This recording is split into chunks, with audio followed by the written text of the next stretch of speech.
Oke, jadi apa nih Angel yang bisa kita diskusikan hari ini? Kamu ada pertanyaan apa? Ini kan gini Pak, saya ini kan bener-bener baru terjun banget nih ke dunia kayak gini nih. Karena Hmm. saya kan baru lulus SMA.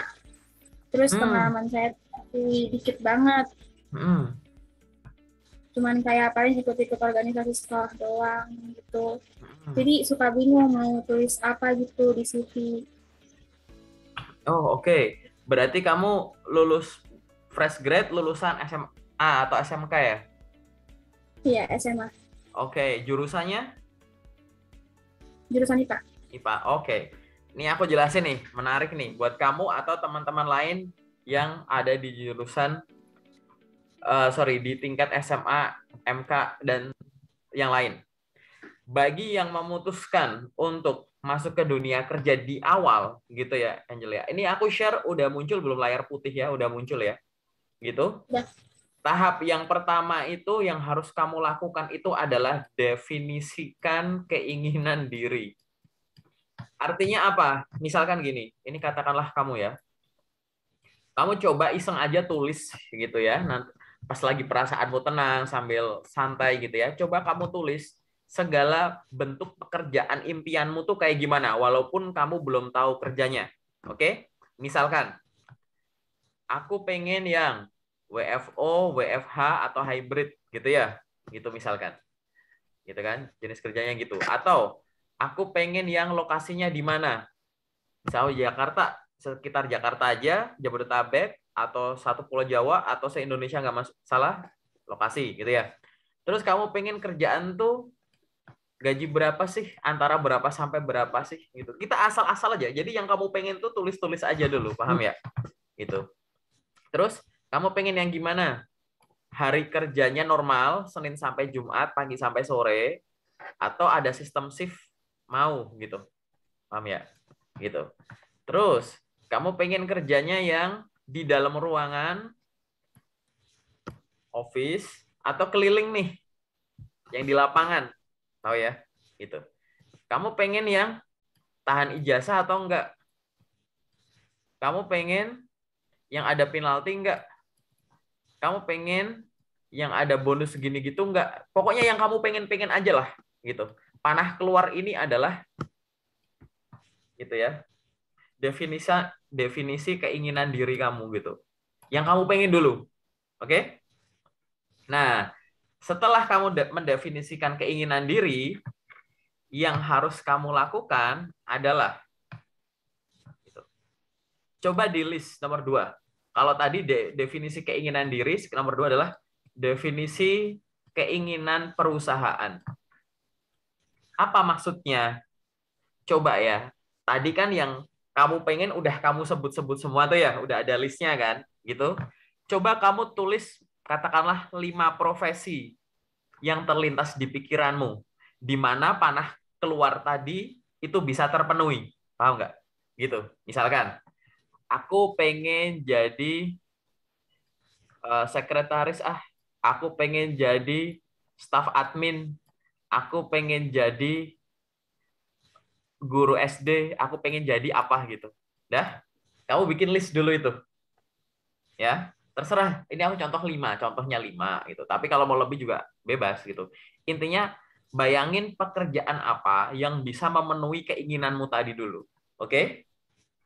Nah, setelah itu yang kamu lakukan, katakanlah aku ambil yang paling atas ini doang ya. Kamu pengen jadi apa? Katakanlah aku ambil yang paling atas nih. Nah, habis itu kita cari apa? Ini panah ke dalam. Tadi kan biru panah keluar. Ini panah ke dalam. Panah ke dalam tuh apa? Tuntutan perusahaan, keinginan perusahaan. Kalau panah keluar kan tadi keinginanmu, apa yang kamu pengen. Panah ke dalam ini apa yang perusahaan harapkan dari kamu, gitu. Misalkan ini kan yang kotak biru ini ya. Yang perusahaan yang buka lowongan ini tuntut dari kamu apa? Misalkan dari sisi kemampuan komputer, dia butuh kemampuan apa? Dari sisi jam kerja, dia pengen karyawannya bisa jam kerja jam berapa sampai jam berapa gitu. dari sisi gaji, ini kita ngomongin yang kotak biru ini ya gitu. Untuk profesi ini tuh gaji tuh antara sekian sampai sekian dari sisi ini gitu. Pokoknya definisikan aja gitu. Kan pasti kan kalau lowongan kerja kan ada job desk-nya. Terus kamu kan bisa browsing dulu ya. Pekerjaan ini tuh jam kerjanya gimana sih? Budaya kerjanya gimana sih? Benefitnya gimana sih? Tanggung jawabnya gimana gitu ya. Jadi akhirnya tuh kamu tahu tuntutan perusahaan. Gunanya apa? Gunanya adalah tadi nomor satu sama nomor dua ini kamu gabungin jadi satu. Jadi tadi namanya definisi keinginan diri gitu dibandingkan dengan definisi keinginan perusahaan. Nanti ini aku sebut sebagai kesesuaian. Kesesuaian kemampuan tapi masih awal gitulah gitu. Maksudnya gimana? Ini kan kamu tadi ya.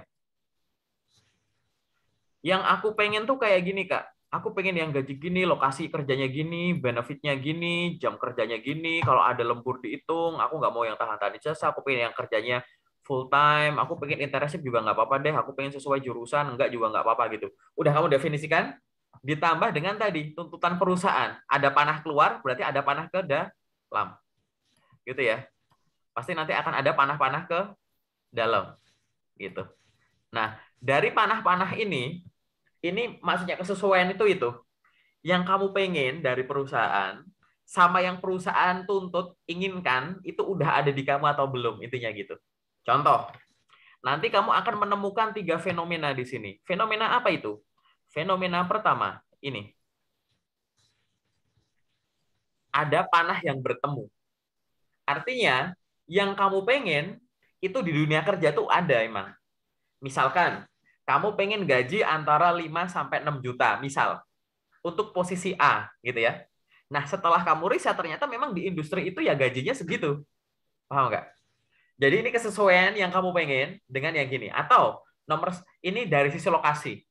Aku cari pekerjaan yang lokasinya di Jakarta aja gitu, panah keluar. Panah ke dalam, ternyata memang kok di Infoloker tuh banyak tuh penempatan Jakarta gitu. Jadi yang kamu pengen dan yang industri butuhkan itu match gitu ya.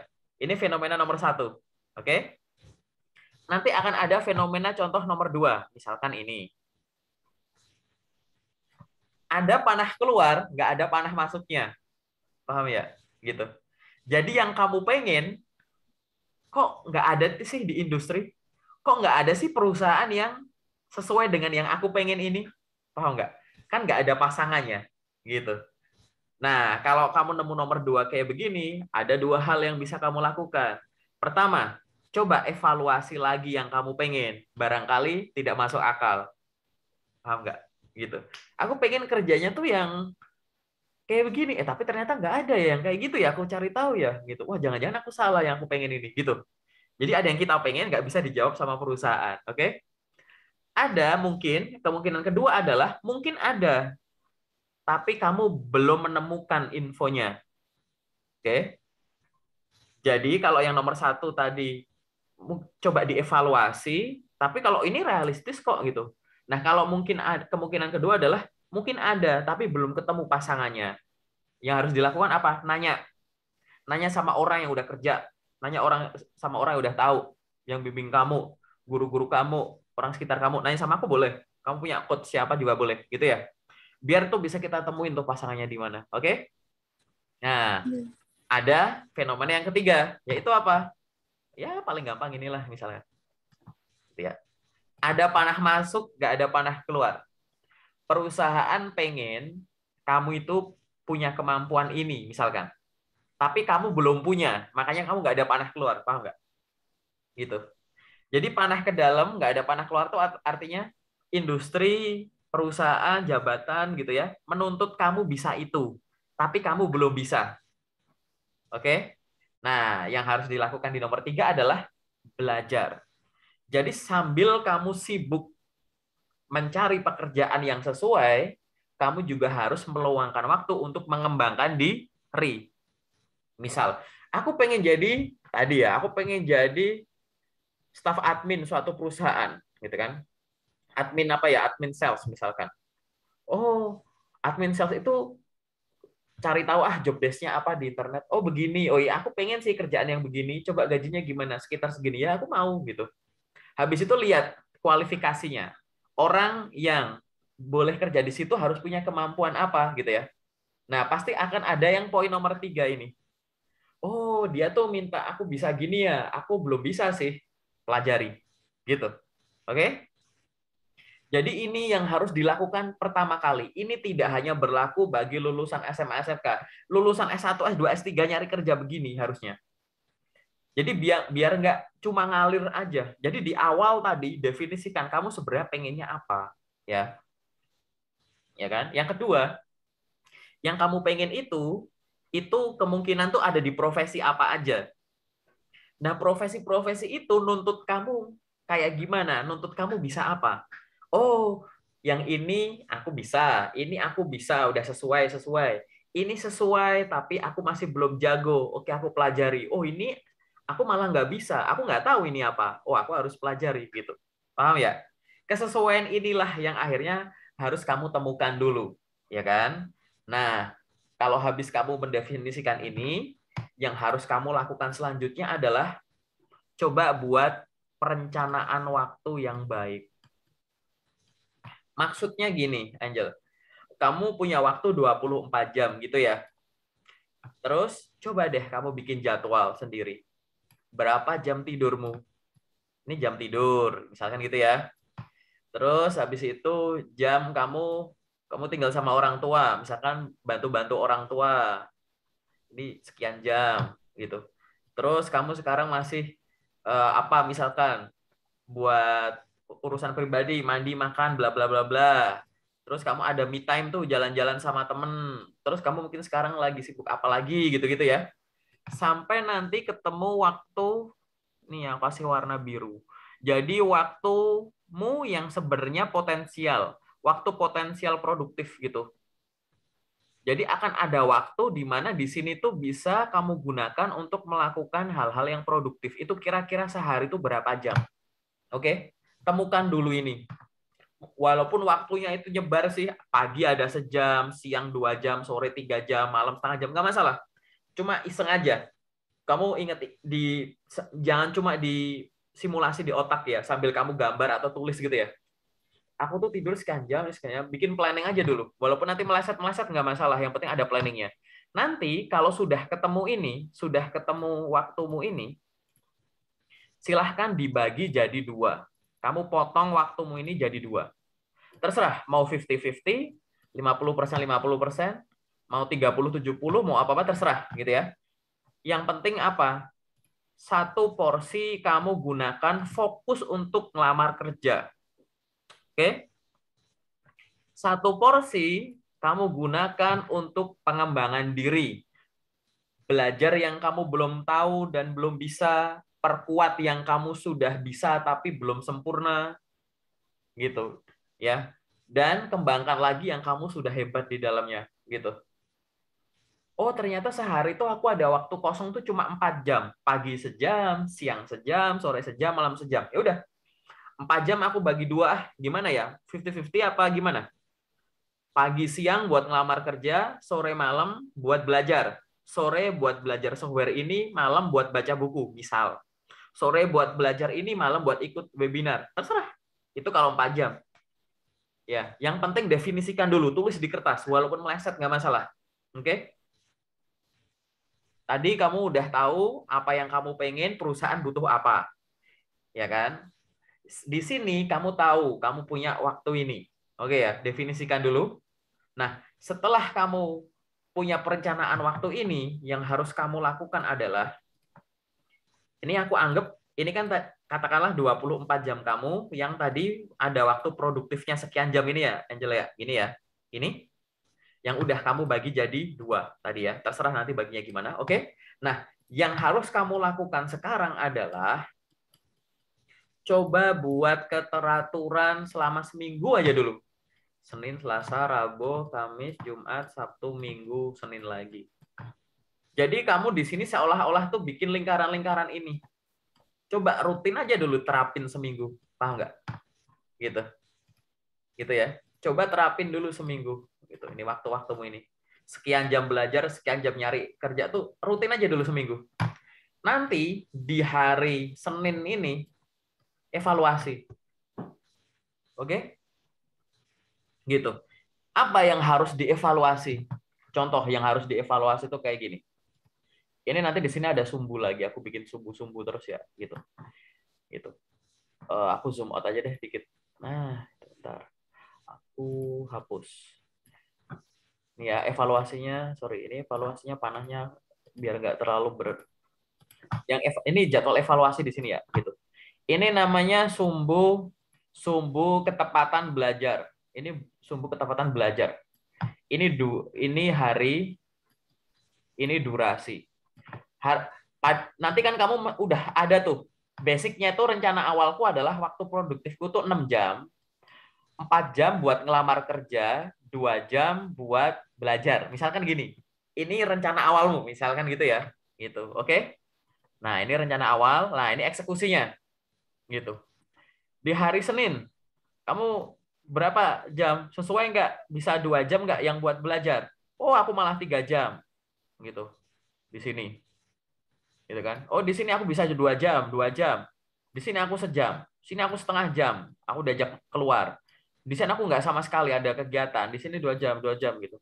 Nanti di rata-rata durasimu itu berapa misalnya? Katakanlah ini cuma 1 jam. Gitu ya. Dari planningmu belajar 2 jam, rata-rata seminggu ini cuma sejam yang kamu pakai untuk belajar. Paham nggak? Gitu. Kamu harus punya evaluasi ini dulu.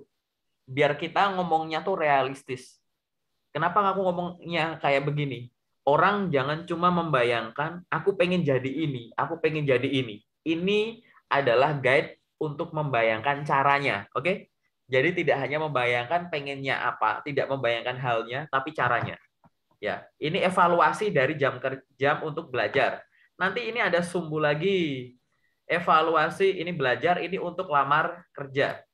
Ini juga sama, ini durasi, ini hari gitu ya. Ini kan grafikmu yang di sini kan tadi ya, titiknya di sini ke sini ke sini ke sini ke sini ke sini ke sini, garis tengahnya ternyata di 1 jam, gitu ya. Oke. Yang ini lamar kerja juga sama. Rencana awalku 4 jam buat ngelamar kerja. Gitu, dari 6 jam misalkan. Hari pertama 4, hari kedua 5, hari ketiga 2, 2, 2, misalkan ini 1, ini 5 gitu. Ngacak nih ini. Misalkan ya gitu. Ingat ya, rencana jadwal kamu untuk diterapkan itu sifatnya fleksibel, yang nggak ganggu dulu. Oke? Kalau kamu bisa komit malah bagus. Bener-bener bisa konsisten itu bagus. Berarti kamu bisa komit di awal. Tapi kan kita nggak tahu nih. Aku juga nggak tahu kamu sibuk apa gitu. Oh, ternyata dari begini rata-ratanya katakanlah 5 jam. 3 jam. Gitu. Jadi akhirnya kamu tahu, yang rencana awal aku punya jadwal kosong 6 jam, 4 jam buat lamar kerja, 2 jam buat belajar. Eksekusinya jadi totalnya cuma 4 jam. 3 jam buat lamar kerja, 1 jam buat belajar. Gitu kan. Nah, ini kamu boleh nanti di seminggu berikutnya, kamu boleh nerapin yang mana? Mau coba komit ke sini, atau pakai yang ini aja? Barangkali jadwal yang ini terlalu padat, terlalu berat untuk kesibukan kamu yang sekarang. Paham nggak? Tapi dengan di sini, kamu bisa lebih fleksibel. Yang dicari itu bukan durasinya, tapi konsistensinya. Oke? Gitu. Nanti gunanya apa kok akhirnya melakukan ini secara konsisten? Nanti kamu akan bisa membuat evaluasi. Ini akhirnya di sini. Dalam waktu 1 minggu, aku punya 7 hari. Per hari, aku ngelamar kerja selama 4 jam. Berarti aku punya 28 jam yang aku pakai untuk ngelamar kerja. Kan gitu, ya kan?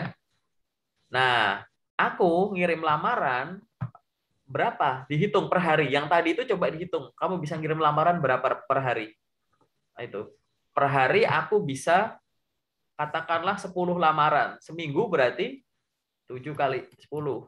Oh, berarti 70 lamaran kerja aku kirim. Ya kan? Gitu. Terus kamu ngirim lamarannya lewat apa? Email. Misalkan, aku pakainya cuma email, LinkedIn, Jobstreet, misalkan gitu. Oh, berarti kamu pakainya ini dikirim pakai 3 platform. Ya kan? 3 cara gitu ya. Nah, nanti kamu bisa evaluasi. Seminggu aku udah ngirim 70 lamaran. Dari 70 lamaran ini gitu ya, kamu evaluasi aja gitu. Misalkan yang lewat email berapa, ya kan? Yang lewat LinkedIn berapa? Yang lewat Jobstreet misalkan berapa? Katakanlah aku kasih angka. Misalkan ini 20, ini 20, ini 30, ini kan?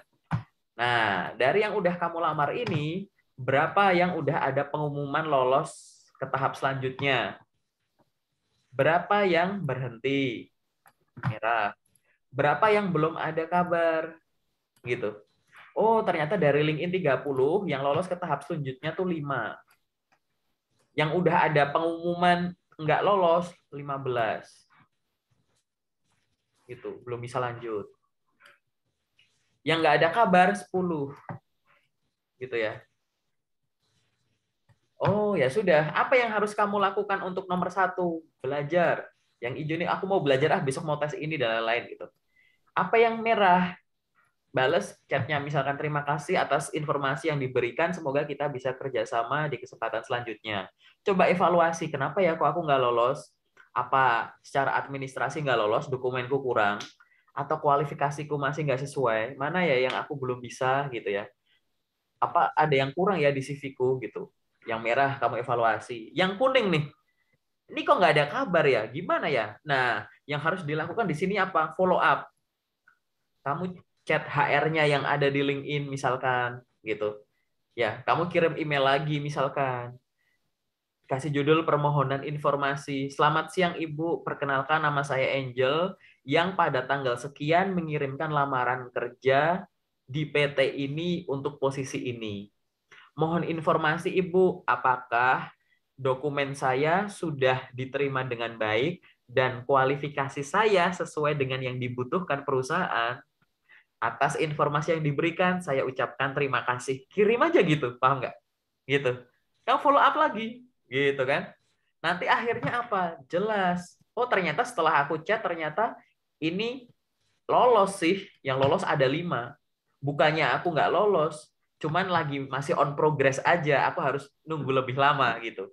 Ya kan? Jadi nyusul gitu. Seminggu nggak cukup buat dapat jawaban. Ada yang habis aku follow up ternyata nggak lolos sih memang. 10 gitu misalkan. Tapi ada juga loh yang aku udah tanya, ya tetap aja dicuekin gitu. Ya sudah, gitu. Paham nggak? Gitu. Ya udah kalau masih tetap dicuekin ya udah diemin aja dulu. Ini sementara kamu hold aja dulu di sini. Ya kan? Dah diemin aja dulu. Dah ini stop aja deh ini. Aku kunci aja dulu sampai dia bales gitu. Gitu. Ya kan? Berarti akhirnya apa? Ini loh, ternyata kalau kamu di sini buru-buru menyimpulkan, seolah-olah kan yang lolos tuh cuma 5, ya kan? Dari 30 yang lolos 5, yang nggak lolos 25. Wah, apa yang salah ya dengan aku? CV-ku kenapa ya? Apa yang salah ya? Gini, gini, gini. Ternyata enggak kan? Gitu.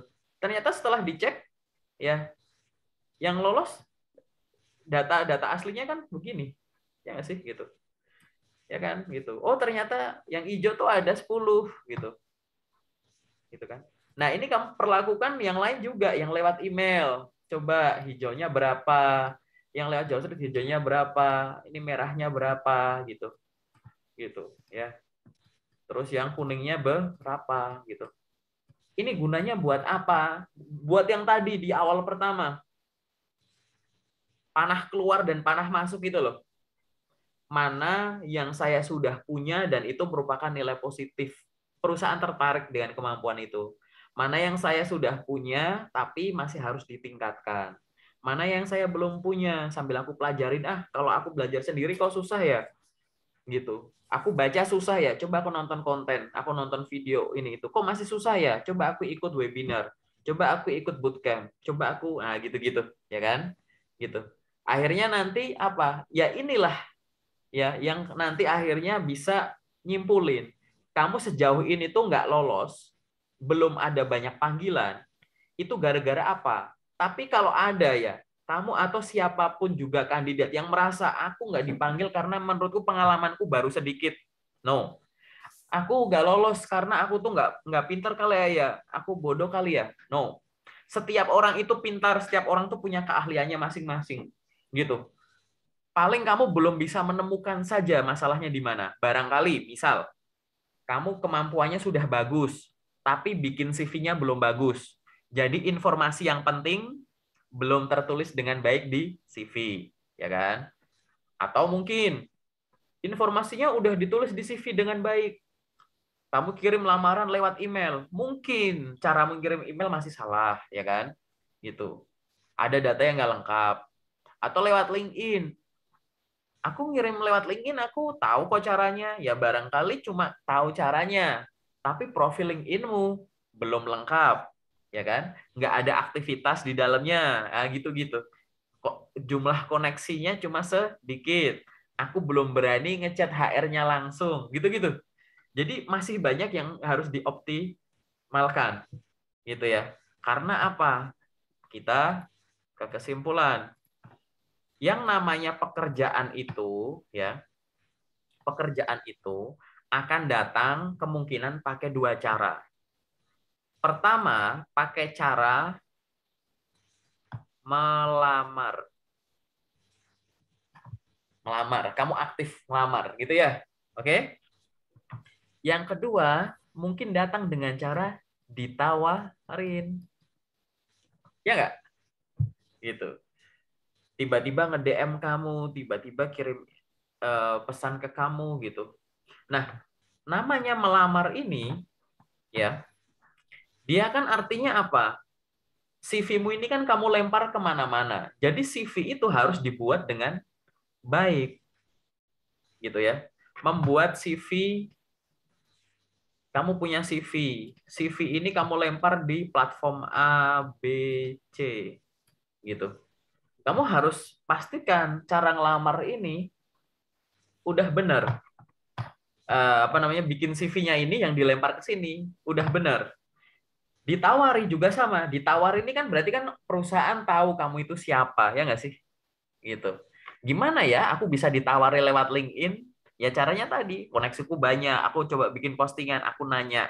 Akhirnya orang mengunjungi profilku, baca kemampuanku, tertarik, tiba-tiba aku di DM. Gitu ya. Ditawari ini juga bisa lewat platform, mungkin tiba-tiba ada undangan dari lewat email, ada undangan dari ini email, LinkedIn, platform pencari kerja kayak Jobstreet dan teman-temannya Jobstreet gitu. Nah, balik lagi. CV itu harus benar. CV dan dokumen lain itu harus benar cara membuatnya gitu ya. Membuat dan memakainya. Memakai gitu. Bikin CV bener dulu. Membuat ini kenapa kok membuat itu harus bener? Karena dia akan krusial nih untuk ngelamar kerja. Gitu kan? Memakai CV kenapa krusial? Karena namanya memakai itu kamu pakai di banyak platform. Hubungannya sama biar ditawari gitu. Ya kan? Memakai platform ibaratnya gitu. Harus balance gitu ya. Sambil kamu nyari kerja, sambil kamu perkaya kemampuan diri. Sambil kamu meningkatkan kemungkinan dapat pekerjaan dengan cara melamar, sambil juga ditingkatkan kemungkinan kamu ditemukan sama perusahaan terus ditawarin gitu. Nah, ini kamu lakukan secara konsisten aja gitu. Melakukan ini tidak akan lelah, tidak akan capek, tidak akan jenuh, tidak akan bosan kalau apa? Tadi makanya di awal aku bilang, definisikan yang kamu pengen dulu. Sampai ke titik ini kan upaya melakukan yang didasari dengan yang kamu inginkan kan tadi. Ya enggak? Gitu. Jadi walaupun isinya semua itu penolakan, nggak ada kabar, kamu tetap happy. Nggak bakal ngerasa down. Nggak bakal ngerasa, kok udah pada dapet ya, kok lowongan-lowongannya kok susah ya yang lulusan SMA, kok lowongannya ribet ya, kok lowongannya buat cowok ya, kok lowongannya jauh-jauh ya. Itu keluhan itu nggak ada. Karena lowongan kerja itu banyak banget, Angel, gitu. Lowongan kerja banyak banget dan tiap hari itu pasti ada lowongan. pergerakan yang kayaknya kelihatan rumit ini tadi asal didasari dengan yang kamu pengen, itu nanti happy aja. Dan itu yang dialami sama semua orang kok. Aku juga ngalamin itu. Walaupun isinya penolakan-penolakan, udah ngirim berkas sana sini nggak ada yang respon, tapi kalau kamu seneng, enak, ya kan? Tapi kan ini kan bukan pergerakan asal ya kan? Semua dari tadi kata-kata yang paling sering aku ulang salah satunya adalah konsisten, gitu ya. Bikin jadwal konsisten, ngirim yang konsisten. Oh, aku ngirim lamaran lewat email, Jobstreet sama LinkedIn. Coba bikin target pribadi. Sehari 5 lewat email minimum, 5 lewat LinkedIn, 5 lewat Jobstreet. Coba seminggu. Bisa? Oke, tingkatin minimum 10, 10, 10 gitu. Jadi sebelum aku dapat 20 aku nggak tidur deh. Sebelum aku dapat 30 aku nggak tidur deh gitu. Serius. Karena lowongan kerja untuk tingkat SMA SMK banyak sekali. Serius. Gitu. Itu sangat-sangat banyak gitu. Jadi itu adalah pergerakan yang harus kamu lakukan. Nggak cuma kamu sih, buat teman-teman lain yang nonton sampai menit ini yang baru aja terjun ke dunia kerja. Gitu. Jangan buru-buru ngelamar kerja. Definisiin dulu kamu tuh pengennya apa. Jangan kayak ya apa aja nggak apa-apa deh loh. Itu malah aneh kalau kayak gitu. Itu nggak tahu arah. Kalau kalau kayak gitu nanti satu pergerakan kamu pelan, ya kan? Gitu. Ngirim lamaran 5 lamaran per hari udah kayak udah banyak. Kak, aku udah ngirim lamaran banyak Kak, berapa 50 sehari, enggak sebulan. 50 bagi 30, ya enggak dua-dua amat tuh ternyata. Masa iya 24 jam waktumu cuma bisa ngirim 2 lamaran sehari? Sesibuk itukah kamu? Nah gitu loh, ya kan? Itu pergerakan ini yang harus kamu punya. Dan fokus aja, bodo amat sama orang. Dalam arti gini, bodo amat sama orang tuh jangan membandingkan prosesmu sama prosesnya orang. Karena yang orang pengen itu kan pasti beda dengan yang kamu pengen dong. Walaupun dia itu dulu temanmu sekelas, ya kan? Sama-sama pengen kerja, belum tentu loh kerjaan yang dia pengen sama kamu pengen itu sama, ya nggak sih? Gitu. Jadi fokus saja sama planningmu tadi. Definisikan yang kamu inginkan, cari tahu yang kamu inginkan ini ada di perusahaan itu di posisi apa aja, profesinya sebagai apa aja. Terus yang dituntut sama perusahaan tuh orang-orang yang boleh bekerja di posisi itu dia harus bisa apa, yang udah bisa kamu apain, khususnya yang belum bisa kamu harus pelajari caranya gimana. Terus kamu bikin jadwal rutin kamu selama 24 jam, kira-kira aku mau bikin gini. Habis itu coba praktekin yang kamu bikin, seminggu aja dulu rutinnya. Gitu, habis itu dievaluasi untuk menemukan tadi. So, seminggu aku 100 lamaran, yang lolos ada 20, yang nggak lolos ada 60, yang nggak ada kabar 20. Ini aku apain ya yang 20 ya? Aku follow up dulu deh. Ini kok yang nggak lulus ada 60 ya? Apa yang salah ya? Evaluasi. Bingung, nanya aku boleh, nanya orang boleh. Gitu. Kak, aku pengen jadi ini. Kok panggilannya begini ya, responnya begini ya? Bahkan kamu minta feedback ke perusahaan itu boleh. Ada yang ngasih info misalkan. Set gitu kan. Maaf, Anda belum bisa lanjut. Kamu boleh. Terima kasih atas informasi yang diberikan. Semoga ke depan kita bisa bekerja sama. Gitu ya, misalkan gitu ya. Semoga kita bisa bekerja sama di waktu yang akan datang. Gitu. Mohon kesediaan gitu ya. Saya ingin menanyakan sesuatu gitu, boleh nggak Bapak gitu. Mohon kesediaan guna evaluasi pribadi saya gitu ya, agar di kesempatan selanjutnya saya bisa bergabung di industri ini atau di perusahaan ini gitu. Mohon masukan atau saran apa ya yang harus ditingkatkan dari saya berdasarkan dokumen atau tes yang kemarin saya lakukan gitu. Gitu. Masukan tersebut akan sangat berharga bagi saya untuk pengembangan diri saya ke depannya. Semoga kita bisa bekerja sama di kesempatan yang akan datang. Oh, enak kan gitu. Mau dibales kek, nggak dibales kek, bodo amat. Yang penting kamu sudah melakukan porsimu sebagai seseorang yang fokus dengan pergerakan dan ingin masuk ke industri. Oke? Gitu. Masih banyak cara. Gitu. Kata kuncinya kalau nggak tahu nanya. Dah, gitu. Semoga udah kegambar ya. Barangkali ya udah kegambar. Kalau belum ya ya aku ulang. Nggak, maksudnya tonton aja nanti ini aku upload. Gitu. Ada pertanyaan nggak? Ada kegambar sesuatu gitu nggak? Udah cukup jelaskah penjelasanku? Apa yang harus kamu lakukan dulu ya? Udah? Udah cukup jelas sih mau ngapain aja nanti habis Oh, ini. oke gitu. Atau mungkin setelah ini kita masuk ke sesi detail dulu aja. Boleh? Oke ya, kita masuk ke sesi detail ya.